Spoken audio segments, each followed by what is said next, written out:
Atos 24. 5 dias depois, desceu o sumo sacerdote Ananias com alguns anciãos e com certo orador chamado Tértulo, os quais apresentaram ao governador libelo contra Paulo. Sendo este chamado, passou Tértulo a acusá-lo, dizendo: Excelentíssimo Félix, tendo nós por teu intermédio gozado de paz perene, e também por teu providente cuidado se terem feito notáveis reformas em benefício deste povo, sempre e por toda a parte, isto reconhecemos com toda a gratidão. Entretanto, para não te deter por longo tempo, rogo-te que, de conformidade com a tua clemência, nos atendas por um pouco. Porque tendo nós verificado que este homem é uma peste e promove sedições entre os judeus esparsos por todo o mundo, sendo também o principal agitador da seita dos nazarenos, o qual também tentou profanar o templo, nós o prendemos, com o intuito de julgá-lo segundo a nossa lei. Mas sobrevindo o comandante Lísias, o arrebatou das nossas mãos com grande violência, ordenando que os seus acusadores viessem à tua presença. Tu mesmo, examinando-o, poderás tomar conhecimento de todas as coisas de que nós o acusamos. Os judeus também concordaram na acusação, afirmando que estas coisas eram assim.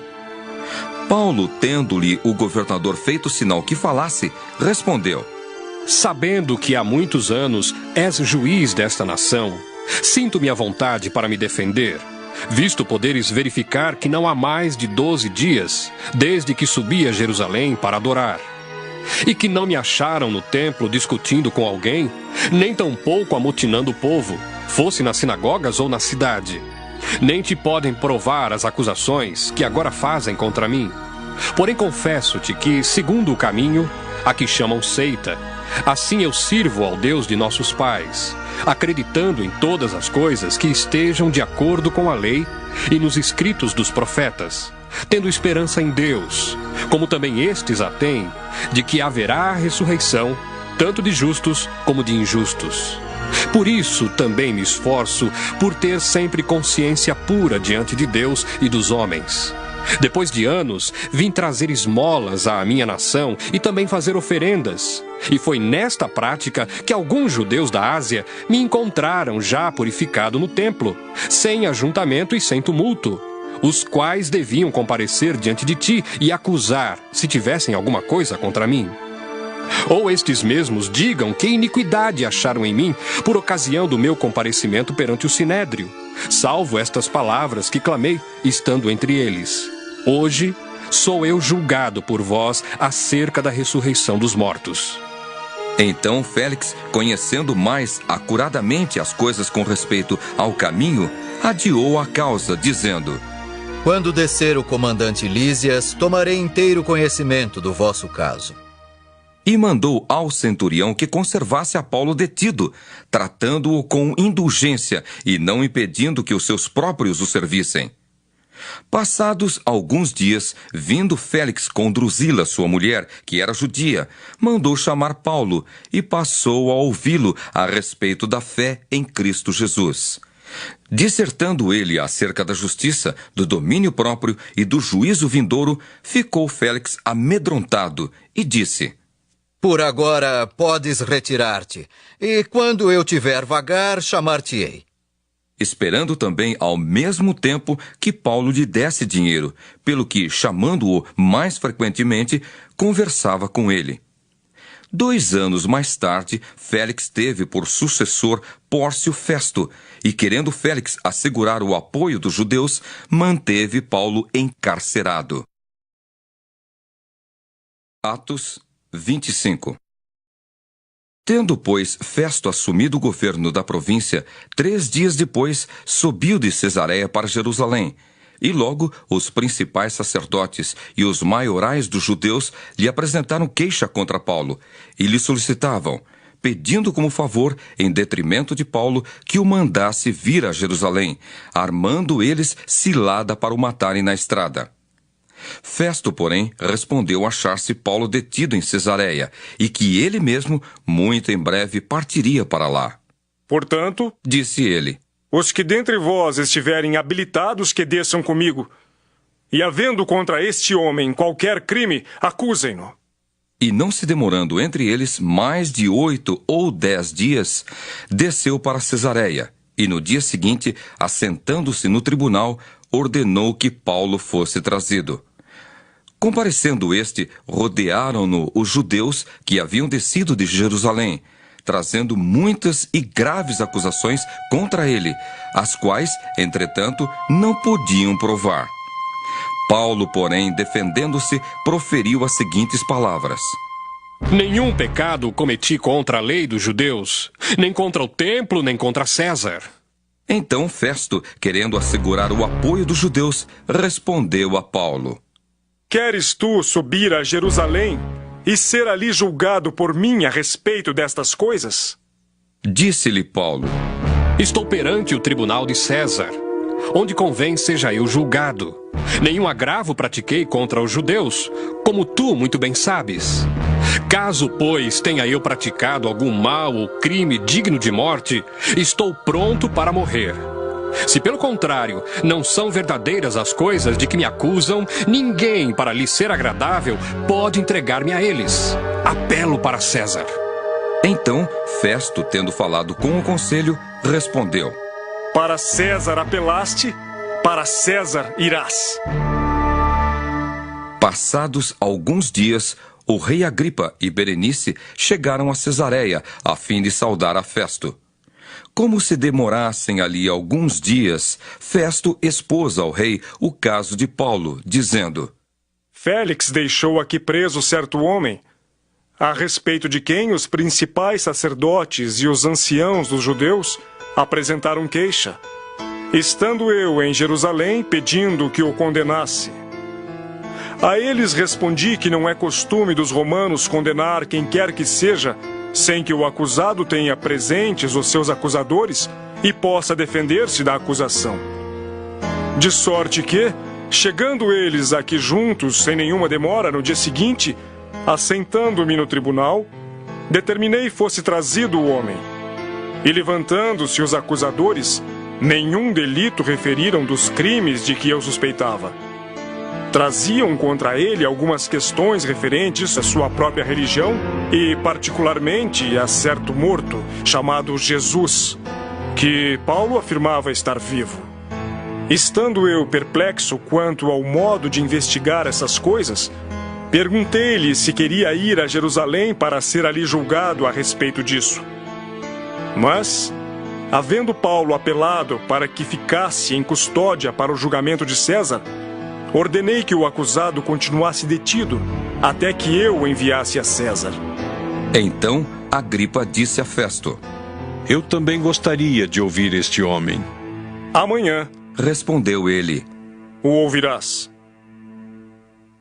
De fato, no dia seguinte, vindo Agripa e Berenice com grande pompa, tendo eles entrado na audiência, juntamente com oficiais superiores e homens eminentes da cidade, Paulo foi trazido por ordem de Festo. Então disse Festo: Rei Agripa e todos vós que estáis presentes conosco, vedes este homem, por causa de quem toda a multidão dos judeus recorreu a mim, tanto em Jerusalém como aqui, clamando que não convinha que ele vivesse mais. Porém, eu achei que ele nada praticara passível de morte. Entretanto, tendo ele apelado para o imperador, resolvi mandá-lo ao imperador. Contudo, a respeito dele, nada tenho de positivo que escreva ao soberano. Por isso, eu o trouxe à vossa presença e, mormente a tua, ó rei Agripa, para que, feita a arguição, tenha eu alguma coisa que escrever. Porque não me parece razoável remeter um preso sem mencionar, ao mesmo tempo, as acusações que militam contra ele. Atos 26. A seguir, Agripa, dirigindo-se a Paulo, disse: É permitido que uses da palavra em tua defesa. Então Paulo, estendendo a mão, passou a defender-se nestes termos: Tenho-me por feliz, ó rei Agripa, pelo privilégio de hoje na tua presença, poder produzir a minha defesa de todas as acusações feitas contra mim pelos judeus. Mormente porque és versado em todos os costumes e questões que há entre os judeus. Por isso eu te peço que me ouças com paciência. Quanto à minha vida, desde a mocidade, como decorreu desde o princípio entre o meu povo e em Jerusalém, todos os judeus a conhecem. Pois, na verdade, eu era conhecido deles desde o princípio, se assim o quiserem testemunhar, porque vivi fariseu conforme a seita mais severa da nossa religião. E agora estou sendo julgado por causa da esperança da promessa que por Deus foi feita a nossos pais, a qual as nossas 12 tribos, servindo a Deus fervorosamente de noite e de dia, almejam alcançar. É no tocante a esta esperança, ó Rei, que eu sou acusado pelos judeus. Por que se julga incrível entre vós que Deus ressuscite os mortos? Na verdade, a mim me parecia que muitas coisas devia eu praticar contra o nome de Jesus, o Nazareno. E assim procedi em Jerusalém. Havendo eu recebido autorização dos principais sacerdotes, encerrei muitos dos santos nas prisões, e contra estes davam meu voto quando os matavam. Muitas vezes os castiguei por todas as sinagogas, obrigando-os até a blasfemar. E demasiadamente enfurecido contra eles, mesmo por cidades estranhas os perseguia. Com estes intuitos, parti para Damasco, levando autorização dos principais sacerdotes e por eles comissionado. Ao meio-dia, ó Rei, indo eu caminho fora, vi uma luz no céu, mais resplandecente que o sol, que brilhou ao redor de mim e dos que iam comigo. E caindo todos nós por terra, ouvi uma voz que me falava em língua hebraica: Saulo, Saulo, por que me persegues? Dura coisa é recalcitrares contra os aguilhões. Então eu perguntei: quem és tu, Senhor? Ao que o Senhor respondeu: eu sou Jesus a quem tu persegues. Mas levanta-te e firma-te sobre teus pés, porque por isto te apareci, para te constituir ministro e testemunha, tanto das coisas em que me viste, como daquelas pelas quais te aparecerei ainda, livrando-te do povo e dos gentios, para os quais eu te envio, para lhes abrires os olhos e os converteres das trevas para a luz, e da potestade de Satanás para Deus, a fim de que recebam eles remissão de pecados e herança entre os que são santificados pela fé em mim. Pelo que, ó Rei Agripa, não fui desobediente à visão celestial, mas anunciei primeiramente aos de Damasco e em Jerusalém, por toda a região da Judéia e aos gentios, que se arrependessem e se convertessem a Deus, praticando obras dignas de arrependimento. Por causa disto, alguns judeus me prenderam, estando eu no templo, e tentaram matar-me. Mas, alcançando o socorro de Deus, permaneço até o dia de hoje, dando testemunho tanto a pequenos como a grandes, nada dizendo senão o que os profetas e Moisés disseram haver de acontecer. Isto é, que o Cristo devia padecer, e sendo o primeiro da ressurreição dos mortos, anunciaria a luz ao povo e aos gentios. Dizendo ele estas coisas em sua defesa, Festo o interrompeu em alta voz. Estás louco, Paulo! As muitas letras te fazem delirar! Paulo, porém, respondeu: Não estou louco, ó excelentíssimo Festo. Pelo contrário, digo palavras de verdade e de bom senso. Porque tudo isto é do conhecimento do rei, a quem me dirijo com franqueza, pois estou persuadido de que nenhuma destas coisas lhe é oculta, porquanto nada se passou em algum lugar escondido. Acreditas, ó Rei Agripa, nos profetas? Bem sei que acreditas.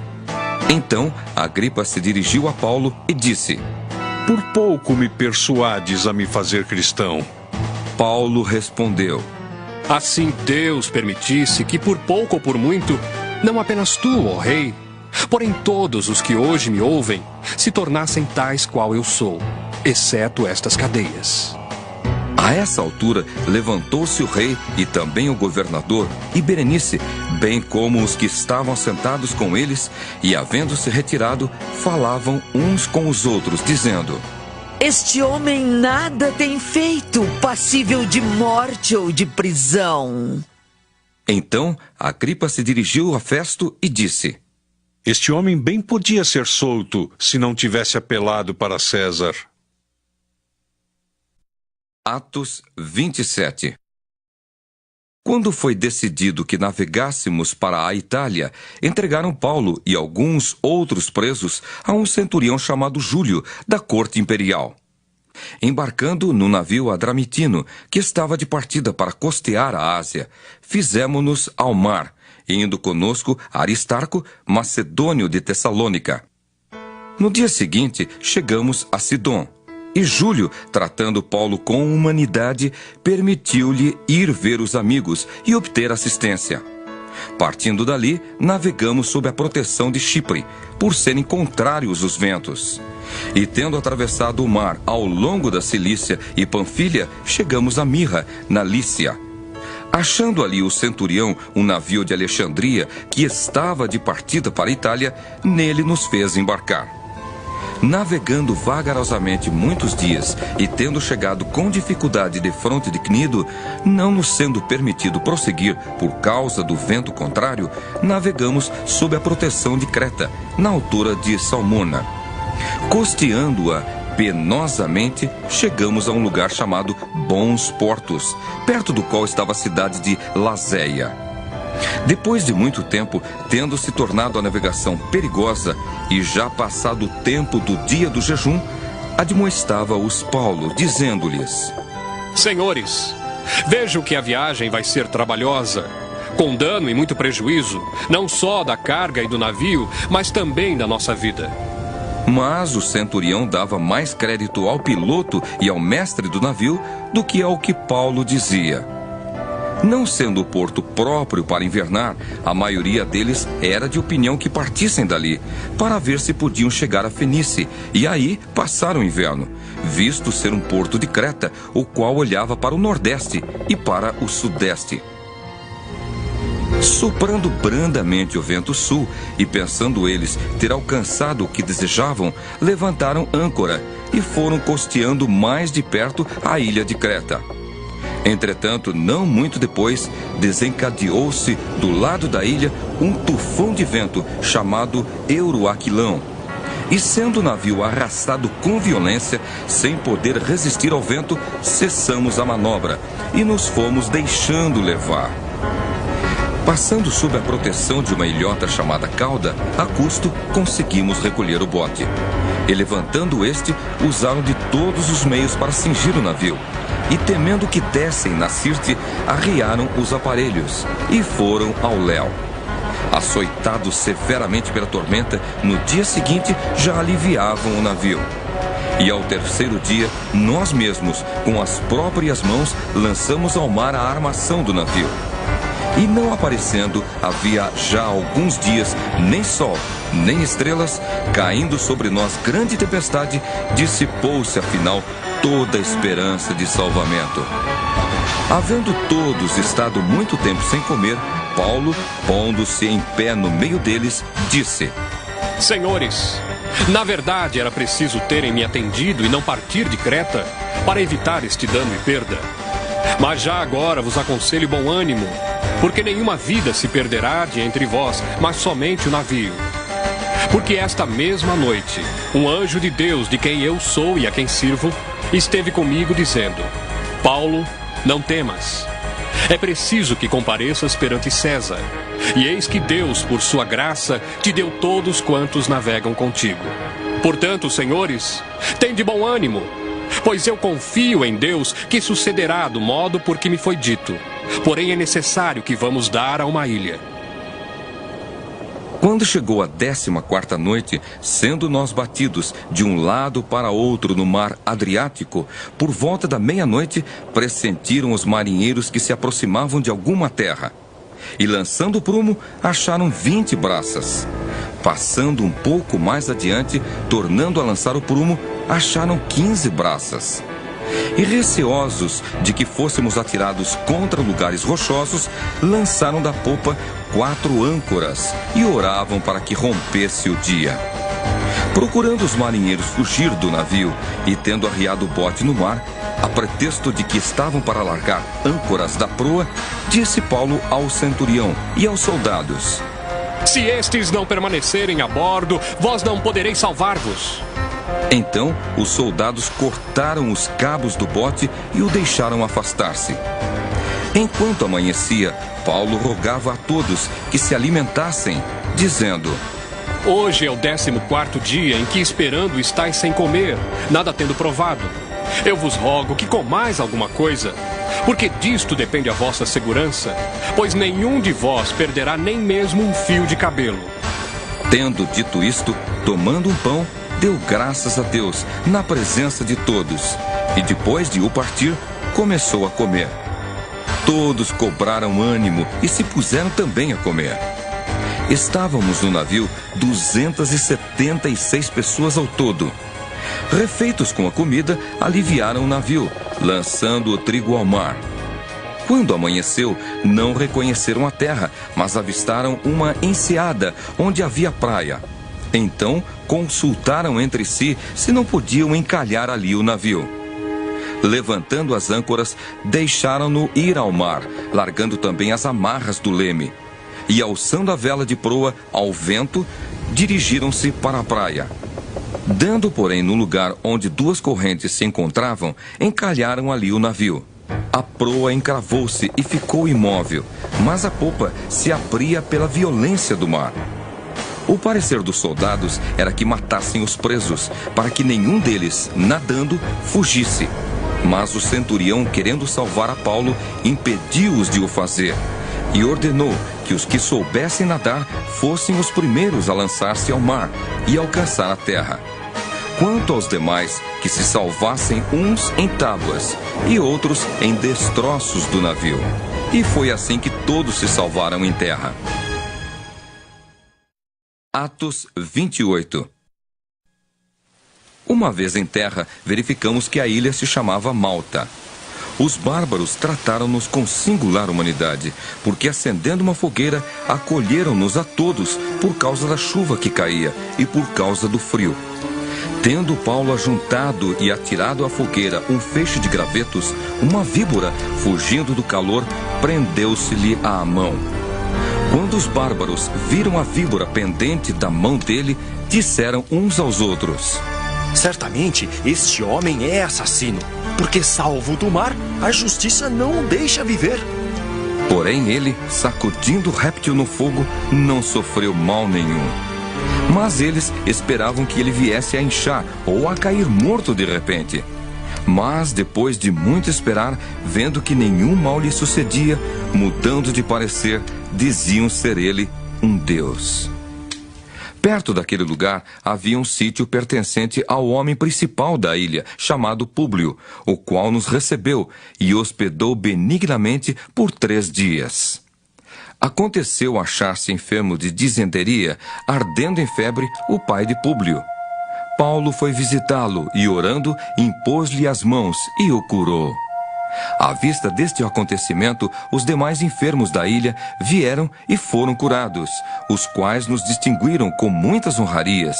E, tendo nós de prosseguir viagem, nos puseram a bordo tudo o que era necessário. Ao cabo de 3 meses, embarcamos num navio alexandrino que invernara na ilha e tinha por emblema Dióscuros. Tocando em Siracusa, ficamos ali 3 dias, donde, bordejando, chegamos a Régio. No dia seguinte, tendo soprado o vento sul, em 2 dias chegamos a Puteoli, onde achamos alguns irmãos que nos rogaram ficássemos com eles 7 dias, e foi assim que nos dirigimos a Roma. Tendo ali os irmãos ouvido notícias nossas, vieram ao nosso encontro até a praça de Ápio e as 3 vendas. Vendo-os Paulo e dando por isso graças a Deus, sentiu-se mais animado. Uma vez em Roma, foi permitido a Paulo morar por sua conta, tendo em sua companhia o soldado que o guardava. 3 dias depois, ele convocou os principais dos judeus, e quando se reuniram, lhes disse: Varões, irmãos, nada havendo feito contra o povo ou contra os costumes paternos, contudo, vim preso desde Jerusalém, entregue nas mãos dos romanos. os quais, havendo-me interrogado, quiseram soltar-me sob a preliminar de não haver em mim nenhum crime passível de morte. Diante da oposição dos judeus, senti-me compelido a apelar para César, não tendo eu, porém, nada de que acusar minha nação.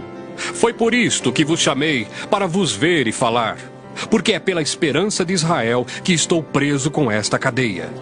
Então eles lhe disseram: Nós não recebemos da Judéia nenhuma carta que te dissesse respeito. Também não veio qualquer dos irmãos que nos anunciasse ou dissesse de ti mal algum.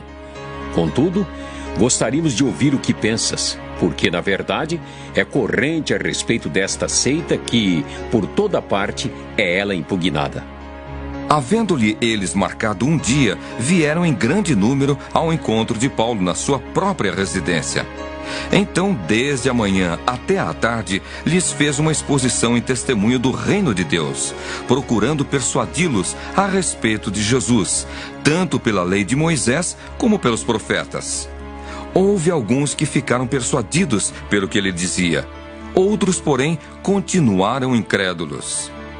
E havendo discordância entre eles, despediram-se, dizendo Paulo estas palavras: Bem falou o Espírito Santo a vossos pais, por intermédio do profeta Isaías, quando disse: Vai a este povo e dize-lhe: De ouvido ouvireis e não entendereis, vendo vereis e não percebereis. Porquanto o coração deste povo se tornou endurecido, com os ouvidos ouviram tardiamente e fecharam os olhos, para que jamais vejam com os olhos, nem ouçam com os ouvidos, para que não entendam com o coração e se convertam, e por mim sejam curados. Tomai, pois, conhecimento de que esta salvação de Deus foi enviada aos gentios, e eles a ouvirão. Ditas estas palavras, partiram os judeus, tendo entre si grande contenda. Por 2 anos, permaneceu Paulo na sua própria casa que alugara, onde recebia todos que o procuravam, pregando o reino de Deus, e com toda intrepidez, sem impedimento algum, ensinava as coisas referentes ao Senhor Jesus Cristo.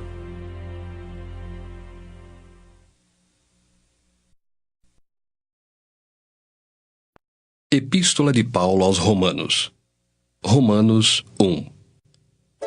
Paulo, servo de Jesus Cristo, chamado para ser apóstolo, separado para o Evangelho de Deus, o qual foi por Deus outrora prometido por intermédio dos seus profetas nas Sagradas Escrituras, com respeito a seu Filho, o qual, segundo a carne, veio da descendência de Davi e foi designado Filho de Deus com poder, segundo o Espírito de Santidade, pela ressurreição dos mortos, a saber, Jesus Cristo nosso Senhor, por intermédio de quem viemos a receber graça e apostolado por amor do seu nome, para a obediência por fé entre todos os gentios, de cujo número sois também vós, chamados para serdes de Jesus Cristo. A todos os amados de Deus que estais em Roma, chamados para serdes santos, graça a vós outros e paz da parte de Deus nosso Pai e do Senhor Jesus Cristo. Primeiramente dou graças a meu Deus, mediante Jesus Cristo, no tocante a todos vós, porque em todo o mundo é proclamada a vossa fé. Porque Deus, a quem sirvo em meu espírito, no Evangelho de seu Filho, é minha testemunha de como incessantemente faço menção de vós em todas as minhas orações, suplicando que, em algum tempo, pela vontade de Deus, se me ofereça boa ocasião de visitar-vos. Porque muito desejo ver-vos, a fim de repartir convosco algum dom espiritual, para que sejais confirmados, isto é, para que em vossa companhia reciprocamente nos confortemos por intermédio da fé mútua, vossa e minha. Porque não quero, irmãos, que ignoreis que muitas vezes me propus ir ter convosco, no que tenho sido até agora impedido, para conseguir igualmente entre vós algum fruto, como também entre os outros gentios. Pois sou devedor tanto a gregos como a bárbaros, tanto a sábios como a ignorantes. Por isso, quanto está em mim, estou pronto a anunciar o Evangelho também a vós outros em Roma. Pois não me envergonho do Evangelho, porque é o poder de Deus para a salvação de todo aquele que crê, primeiro do judeu e também do grego. visto que a justiça de Deus se revela no Evangelho, de fé em fé, como está escrito: O justo viverá por fé. A ira de Deus se revela do céu contra toda a impiedade e perversão dos homens, que detêm a verdade pela injustiça. Porquanto o que de Deus se pode conhecer é manifesto entre eles, porque Deus lhes manifestou. Porque os atributos invisíveis de Deus, assim o seu eterno poder, como também a sua própria divindade, claramente se reconhecem desde o princípio do mundo, sendo percebidos por meio das coisas que foram criadas. Tais homens são por isso indesculpáveis. Porquanto, tendo conhecimento de Deus, não o glorificaram como Deus, nem lhe deram graças. Antes, se tornaram nulos em seus próprios raciocínios, obscurecendo-se-lhes o coração insensato. Inculcando-se por sábios, tornaram-se loucos e mudaram a glória do Deus incorruptível em semelhança da imagem de homem corruptível, bem como de aves, quadrúpedes e répteis. Por isso, Deus entregou tais homens à imundícia, pelas concupiscências de seu próprio coração, para desonrarem o seu corpo entre si, pois eles mudaram a verdade de Deus em mentira, adorando e servindo a criatura em lugar do Criador, o qual é bendito eternamente. Amém. Por causa disso, os entregou Deus a paixões infames, porque até as mulheres mudaram o modo natural de suas relações íntimas por outro, contrário à natureza. Semelhantemente, os homens também, deixando o contato natural da mulher, se inflamaram mutuamente em sua sensualidade, cometendo torpeza, homens com homens, e recebendo em si mesmos a merecida punição do seu erro. E por haverem desprezado o conhecimento de Deus, o próprio Deus os entregou a uma disposição mental reprovável para praticarem coisas inconvenientes, cheios de toda injustiça, malícia, avareza e maldade, possuídos de inveja, homicídio, contenda, dolo e malignidade, sendo difamadores, caluniadores, aborrecidos de Deus, insolentes, soberbos, presunçosos, inventores de males, desobedientes aos pais, insensatos, pérfidos, sem afeição natural e sem misericórdia. Ora, conhecendo eles a sentença de Deus, de que são passíveis de morte os que tais coisas praticam, não somente as fazem, mas também aprovam os que assim procedem. Romanos 2. Portanto, és indesculpável, ó homem, quando julgas quem quer que sejas, porque no que julgas a outro, a ti mesmo te condenas, pois praticas as próprias coisas que condenas. Bem sabemos que o juízo de Deus é segundo a verdade contra os que praticam tais coisas. Tu, ó homem, que condenas os que praticam tais coisas e fazes as mesmas, pensas que te livrarás do juízo de Deus? Ou desprezas a riqueza da sua bondade, tolerância e longanimidade, ignorando que a bondade de Deus é que te conduz ao arrependimento? Mas, segundo a tua dureza e coração impenitente, acumulas contra ti mesmo ira para o dia da ira e da revelação do justo juízo de Deus, que retribuirá a cada um segundo o seu procedimento. A vida eterna aos que, perseverando em fazer o bem, procuram glória, honra e incorruptibilidade. Mas ira e indignação aos facciosos, que desobedecem à verdade e obedecem à injustiça. Tribulação e angústia virão sobre a alma de qualquer homem que faz o mal, ao judeu primeiro e também ao grego. Glória, porém, e honra e paz a todo aquele que pratica o bem, ao judeu primeiro e também ao grego, porque para com Deus não há acepção de pessoas. Assim, pois, todos os que pecaram sem lei, também sem lei perecerão, e todos os que com lei pecaram, mediante lei serão julgados. Porque os simples ouvidores da lei não são justos diante de Deus, mas os que praticam a lei hão de ser justificados. Quando, pois, os gentios, que não têm lei, procedem por natureza de conformidade com a lei, não tendo lei, servem eles de lei para si mesmos.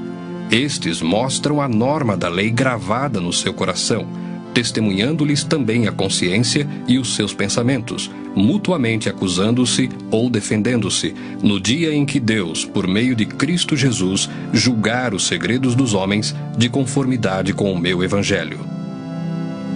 Se, porém, tu, que tens por sobrenome judeu, e repousas na lei e te glorias em Deus, que conheces a sua vontade e aprovas as coisas excelentes, sendo instruído na lei, que estás persuadido de que és guia dos cegos, luz dos que se encontram em trevas, instrutor de ignorantes, mestre de crianças, tendo na lei a forma da sabedoria e da verdade, tu, pois, que ensinas a outrem, não te ensinas a ti mesmo? Tu que pregas que não se deve furtar, furtas? Dizes que não se deve cometer adultério e o cometes? Abominas os ídolos e lhes roubas os templos? Tu que te glorias na lei, desonras a Deus pela transgressão da lei? Pois, como está escrito, o nome de Deus é blasfemado entre os gentios por vossa causa. Porque a circuncisão tem valor se praticares a lei. Se és, porém, transgressor da lei, a tua circuncisão já se tornou incircuncisão. Se, pois, a incircuncisão observa os preceitos da lei, não será ela, porventura, considerada como circuncisão?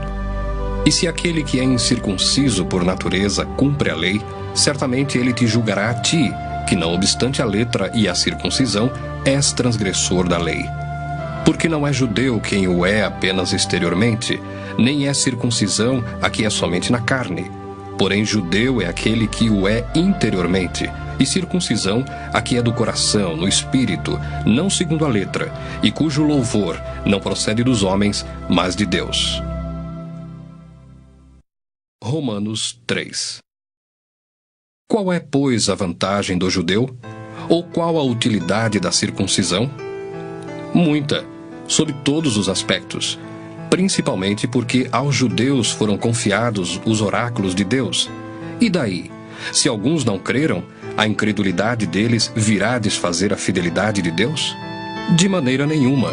Seja Deus verdadeiro e mentiroso todo homem, segundo está escrito: para seres justificado nas tuas palavras e venhas a vencer quando fores julgado.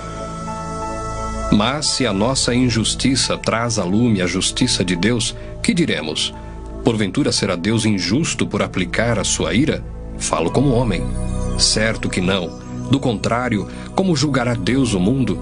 E se por causa da minha mentira fica em relevo a verdade de Deus para a sua glória, por que sou eu ainda condenado como pecador?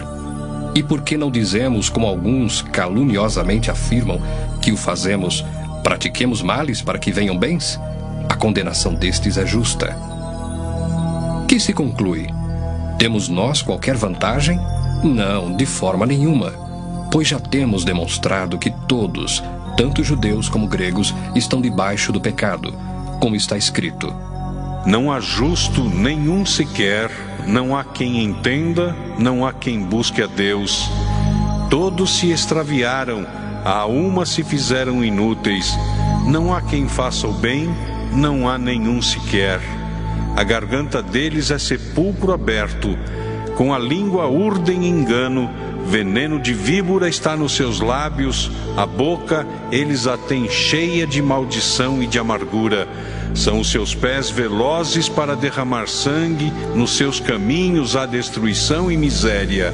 Desconheceram o caminho da paz, não há temor de Deus diante de seus olhos. Ora, sabemos que tudo o que a lei diz, aos que vivem na lei o diz, para que se cale toda a boca, e todo mundo seja culpável perante Deus. Visto que ninguém será justificado diante dele por obras da lei, em razão de que pela lei vem o pleno conhecimento do pecado.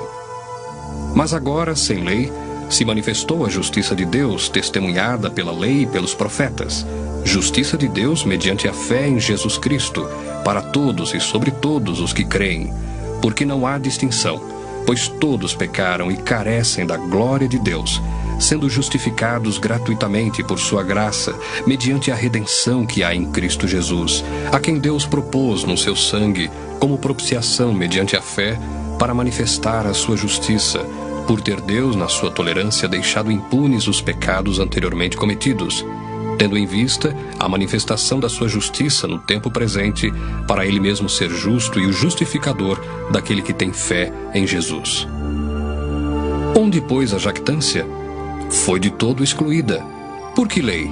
Das obras? Não. Pelo contrário, pela lei da fé. Concluímos, pois, que o homem é justificado pela fé, independentemente das obras da lei. É porventura Deus somente dos judeus? Não é também dos gentios? Sim, também dos gentios, visto que Deus é um só, o qual justificará por fé o circunciso e mediante a fé o incircunciso. Anulamos, pois, a lei pela fé? Não, de maneira nenhuma. Antes confirmamos a lei.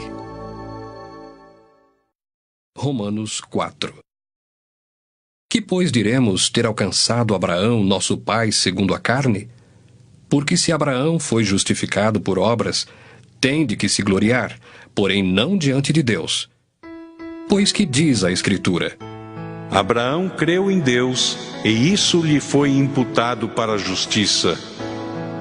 Ora, ao que trabalha, o salário não é considerado como favor, e sim como dívida.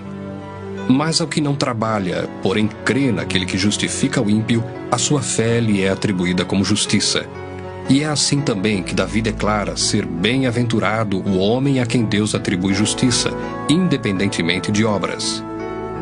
Bem-aventurados aqueles cujas iniquidades são perdoadas e cujos pecados são cobertos. Bem-aventurado o homem a quem o Senhor jamais imputará pecado.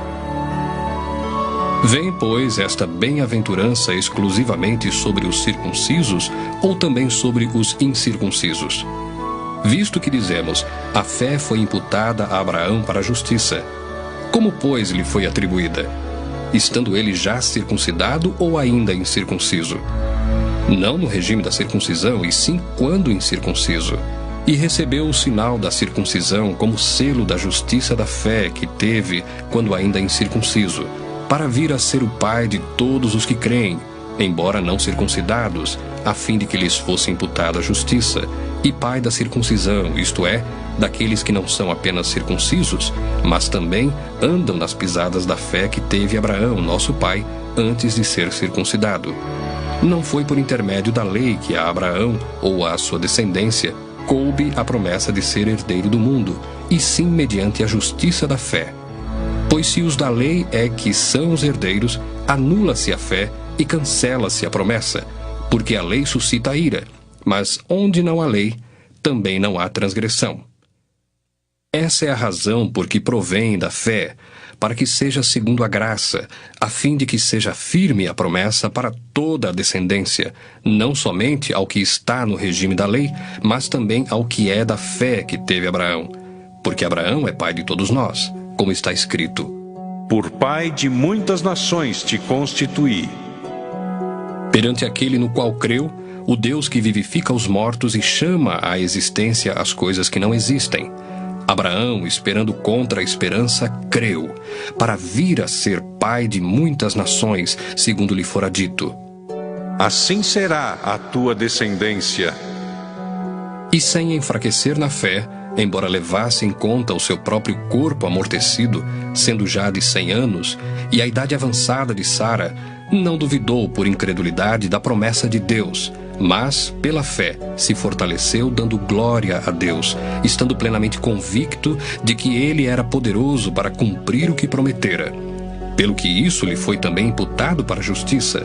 E não somente por causa dele está escrito que lhe foi levado em conta, mas também por nossa causa, posto que a nós igualmente nos será imputado, a saber, a nós que cremos naquele que ressuscitou dentre os mortos, a Jesus, nosso Senhor, o qual foi entregue por causa das nossas transgressões e ressuscitou por causa da nossa justificação. Romanos 5.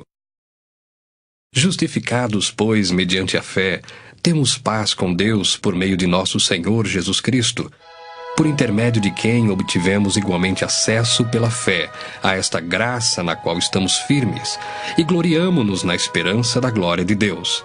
E não somente isto, mas também nos gloriamos nas próprias tribulações, sabendo que a tribulação produz perseverança, e a perseverança, experiência, e a experiência, esperança. Ora, a esperança não confunde, porque o amor de Deus é derramado em nosso coração pelo Espírito Santo que nos foi outorgado. Porque Cristo, quando nós ainda éramos fracos, morreu a seu tempo pelos ímpios. Dificilmente alguém morreria por um justo, pois poderá ser que pelo bom alguém se anime a morrer. Mas Deus prova o seu próprio amor para conosco pelo fato de ter Cristo morrido por nós, sendo nós ainda pecadores. Logo, muito mais agora, sendo justificados pelo seu sangue, seremos por ele salvos da ira. Porque se nós, quando inimigos, fomos reconciliados com Deus mediante a morte do seu Filho, muito mais, estando já reconciliados, seremos salvos pela sua vida. E não apenas isto, mas também nos gloriamos em Deus por nosso Senhor Jesus Cristo, por intermédio de quem recebemos agora a reconciliação. Portanto, assim como por um só homem entrou o pecado no mundo, e pelo pecado a morte, assim também a morte passou a todos os homens, porque todos pecaram.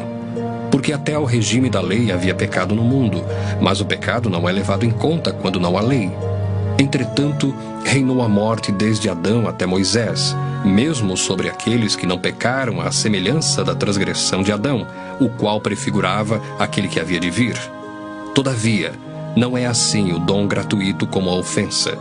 Porque se pela ofensa de um só morreram muitos, muito mais a graça de Deus e o dom pela graça de um só homem, Jesus Cristo, foram abundantes sobre muitos. O dom, entretanto, não é como no caso em que somente um pecou, porque o julgamento derivou de uma só ofensa, para a condenação, mas a graça transcorre de muitas ofensas para a justificação. Se pela ofensa de um, e por meio de um só, reinou a morte, muito mais os que recebem a abundância da graça e o dom da justiça reinarão em vida por meio de um só, a saber, Jesus Cristo. Pois assim como por uma só ofensa veio o juízo sobre todos os homens para a condenação, assim também por um só ato de justiça veio a graça sobre todos os homens para a justificação que dá vida. Porque como pela desobediência de um só homem, muitos se tornaram pecadores, assim também, por meio da obediência de um só, muitos se tornarão justos. Sobreveio a lei para que avultasse a ofensa, mas onde abundou o pecado, superabundou a graça, a fim de que como o pecado reinou pela morte, assim também reinasse a graça pela justiça para a vida eterna, mediante Jesus Cristo nosso Senhor. Romanos 6. Que diremos, pois? Permaneceremos no pecado para que seja a graça mais abundante? De modo nenhum. Como viveremos ainda no pecado, nós os que para ele morremos? Ou porventura ignorais que todos nós que fomos batizados em Cristo Jesus, fomos batizados na sua morte? Fomos, pois, sepultados com ele na morte pelo batismo, para que como Cristo foi ressuscitado dentre os mortos pela glória do Pai, assim também andemos nós em novidade de vida. Porque se fomos unidos com ele na semelhança da sua morte, certamente o seremos também na semelhança da sua ressurreição, sabendo isto, que foi crucificado com ele o nosso velho homem, para que o corpo do pecado seja destruído, e não sirvamos o pecado como escravos. Porquanto quem morreu está justificado do pecado. Ora, se já morremos com Cristo, cremos que também com ele viveremos, sabedores de que, havendo Cristo ressuscitado dentre os mortos, já não morre. A morte já não tem domínio sobre ele. Pois quanto a ter morrido, de uma vez para sempre morreu para o pecado, mas quanto a viver, vive para Deus. Assim também vós, considerai-vos mortos para o pecado, mas vivos para Deus em Cristo Jesus. Não reine, portanto, o pecado em vosso corpo mortal, de maneira que obedeçais às suas paixões, nem ofereçais cada um os membros do seu corpo ao pecado, como instrumentos de iniquidade, mas oferecei-vos a Deus como ressurretos dentre os mortos, e os vossos membros a Deus como instrumentos de justiça. Porque o pecado não terá domínio sobre vós, pois não estáis debaixo da lei, e sim da graça. E daí? Havemos de pecar porque não estamos debaixo da lei, e sim da graça? De modo nenhum. Não sabeis que daquele a quem vos ofereceis como servos para a obediência, desse mesmo a quem obedeceis sois servos, seja do pecado para a morte, ou da obediência para a justiça? Mas graças a Deus, porque outrora, escravos do pecado, contudo, viestes a obedecer de coração à forma de doutrina a que fostes entregues. E uma vez libertados do pecado, fostes feitos servos da justiça. Falo como homem, por causa da fraqueza da vossa carne. Assim como oferecestes os vossos membros para a escravidão da impureza e da maldade para a maldade, assim oferecei agora os vossos membros para servirem à justiça para a santificação. Porque quando éreis escravos do pecado, estáveis isentos em relação à justiça. Naquele tempo, que resultados colhestes? Somente as coisas de que agora vos envergonhais, porque o fim delas é morte. Agora, porém, libertados do pecado, transformados em servos de Deus, tendes o vosso fruto para a santificação e, por fim, a vida eterna. Porque o salário do pecado é a morte, mas o dom gratuito de Deus é a vida eterna em Cristo Jesus, nosso Senhor. Romanos 7. Porventura ignorais, irmãos, pois falo aos que conhecem a lei, que a lei tem domínio sobre o homem toda a sua vida? Ora, a mulher casada está ligada pela lei ao marido enquanto ele vive, mas se o mesmo morrer, desobrigada ficará da lei conjugal. De sorte que será considerada adúltera, se vivendo ainda o marido, unir-se com outro homem. Porém, se morrer o marido, estará livre da lei e não será adúltera se contrair novas núpcias. Assim, meus irmãos, também vós morrestes relativamente à lei, por meio do corpo de Cristo, para pertencerdes a outro, a saber, aquele que ressuscitou dentre os mortos, a fim de que frutifiquemos para Deus. Porque quando vivíamos segundo a carne, as paixões pecaminosas postas em realce pela lei operavam em nossos membros, a fim de frutificarem para a morte. Agora, porém, libertados da lei, estamos mortos para aquilo a que estávamos sujeitos, de modo que servimos em novidade de espírito e não na caducidade da letra. Que diremos, pois? É a lei pecado? De modo nenhum. Mas eu não teria conhecido o pecado, senão por intermédio da lei. Pois não teria eu conhecido a cobiça, se a lei não dissera, não cobiçarás. Mas o pecado, tomando ocasião pelo mandamento, despertou em mim toda sorte de concupiscência, porque sem lei está morto o pecado. Outrora, sem a lei, eu vivia, mas sobrevindo o preceito, reviveu o pecado e eu morri. E o mandamento que me fora para a vida, verifiquei que este mesmo se tornou para a morte, porque o pecado, prevalecendo-se do mandamento, pelo mesmo mandamento me enganou e me matou. Por conseguinte, a lei é santa, e o mandamento santo e justo e bom. Acaso bom se me tornou em morte? De modo nenhum. Pelo contrário, o pecado, para revelar-se como pecado, por meio de uma coisa boa, causou-me a morte, a fim de que pelo mandamento se mostrasse sobremaneira maligno. Porque bem sabemos que a lei é espiritual. Eu, todavia, sou carnal, vendido à escravidão do pecado. Porque nem mesmo compreendo o meu próprio modo de agir, pois não faço o que prefiro, e sim o que detesto. Ora, se faço o que não quero, consinto com a lei, que é boa. Neste caso, quem faz isto já não sou eu, mas o pecado que habita em mim. Porque eu sei que em mim, isto é, na minha carne, não habita bem nenhum. Pois o querer o bem está em mim, não porém o efetuá-lo. Porque não faço o bem que prefiro, mas o mal que não quero, esse faço. Mas se eu faço o que não quero, já não sou eu quem o faz, e sim o pecado que habita em mim. Então, ao querer fazer o bem, encontro a lei de que o mal reside em mim, porque no tocante ao homem interior tenho prazer na lei de Deus. Mas vejo nos meus membros outra lei que, guerreando contra a lei da minha mente, me faz prisioneiro da lei do pecado que está nos meus membros. Desventurado homem que sou, quem me livrará do corpo desta morte? Graças a Deus por Jesus Cristo, nosso Senhor. De maneira que eu, de mim mesmo, com a mente sou escravo da lei de Deus, mas segundo a carne, da lei do pecado. Romanos 8. Agora, pois, já nenhuma condenação há para os que estão em Cristo Jesus. Porque a lei do Espírito da vida em Cristo Jesus te livrou da lei do pecado e da morte. Porquanto o que fora impossível à lei no que estava enferma pela carne, isso fez Deus, enviando o seu próprio Filho em semelhança de carne pecaminosa e no tocante ao pecado, e com efeito condenou Deus na carne o pecado, a fim de que o preceito da lei se cumprisse em nós, que não andamos segundo a carne, mas segundo o Espírito. Porque os que se inclinam para a carne cogitam das coisas da carne, mas os que se inclinam para o espírito das coisas do espírito. Porque o pendor da carne dá para a morte, mas o do espírito para a vida e paz. Por isso, o pendor da carne é inimizade contra Deus, pois não está sujeito à lei de Deus, nem mesmo pode estar. Portanto, os que estão na carne não podem agradar a Deus.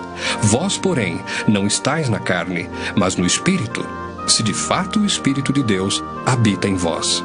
E se alguém não tem o Espírito de Cristo, esse tal não é dele. Se, porém, Cristo está em vós, o corpo, na verdade, está morto por causa do pecado, mas o Espírito é vida por causa da justiça.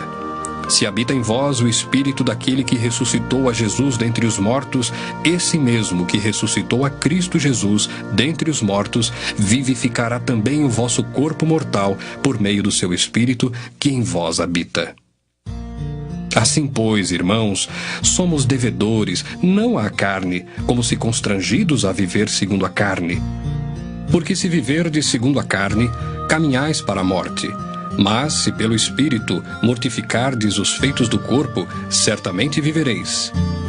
Pois todos os que são guiados pelo Espírito de Deus são filhos de Deus.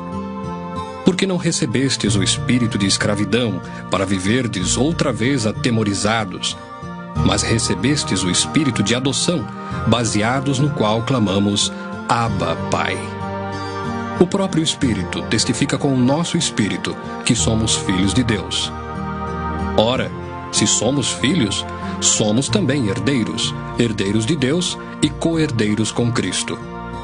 Se com Ele sofremos, também com Ele seremos glorificados. Porque para mim tenho por certo que os sofrimentos do tempo presente não podem ser comparados com a glória a ser revelada em nós. A ardente expectativa da criação aguarda a revelação dos filhos de Deus. Pois a criação está sujeita à vaidade, não voluntariamente, mas por causa daquele que a sujeitou, na esperança de que a própria criação será redimida do cativeiro da corrupção para a liberdade da glória dos filhos de Deus. Porque sabemos que toda a criação, a um só tempo, geme e suporta angústias até agora.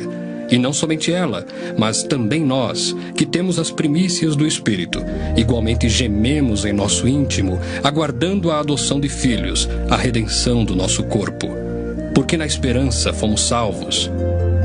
Ora, esperança que se vê não é esperança, pois o que alguém vê, como o espera? Mas se esperamos o que não vemos, com paciência o aguardamos. Também o Espírito semelhantemente nos assiste em nossa fraqueza, porque não sabemos orar como convém, mas o mesmo Espírito intercede por nós sobremaneira, com gemidos inexprimíveis. E aquele que sonda os corações sabe qual é a mente do Espírito, porque segundo a vontade de Deus é que ele intercede pelos santos. Sabemos que todas as coisas cooperam para o bem daqueles que amam a Deus, daqueles que são chamados segundo o seu propósito. Porquanto, aos que de antemão conheceu, também os predestinou para serem conformes à imagem de seu Filho, a fim de que ele seja o primogênito entre muitos irmãos. E aos que predestinou, a esses também chamou. E aos que chamou, a esses também justificou. E aos que justificou, a esses também glorificou. Que diremos, pois, à vista destas coisas? Se Deus é por nós, quem será contra nós? Aquele que não poupou o seu próprio filho, antes por todos nós o entregou, porventura não nos dará graciosamente com ele todas as coisas? Quem intentará acusação contra os eleitos de Deus? É Deus quem os justifica. Quem os condenará? É Cristo Jesus quem morreu, ou antes, quem ressuscitou, o qual está à direita de Deus e também intercede por nós. Quem nos separará do amor de Cristo? Será tribulação, ou angústia, ou perseguição, ou fome, ou nudez, ou perigo, ou espada? Como está escrito: por amor de ti, somos entregues à morte o dia todo, fomos considerados como ovelhas para o matadouro. Em todas estas coisas, porém, somos mais que vencedores por meio daquele que nos amou. Porque eu estou bem certo de que nem a morte, nem a vida, nem os anjos, nem os principados, nem as coisas do presente, nem do porvir, nem os poderes, nem a altura, nem a profundidade, nem qualquer outra criatura poderá separar-nos do amor de Deus que está em Cristo Jesus, nosso Senhor.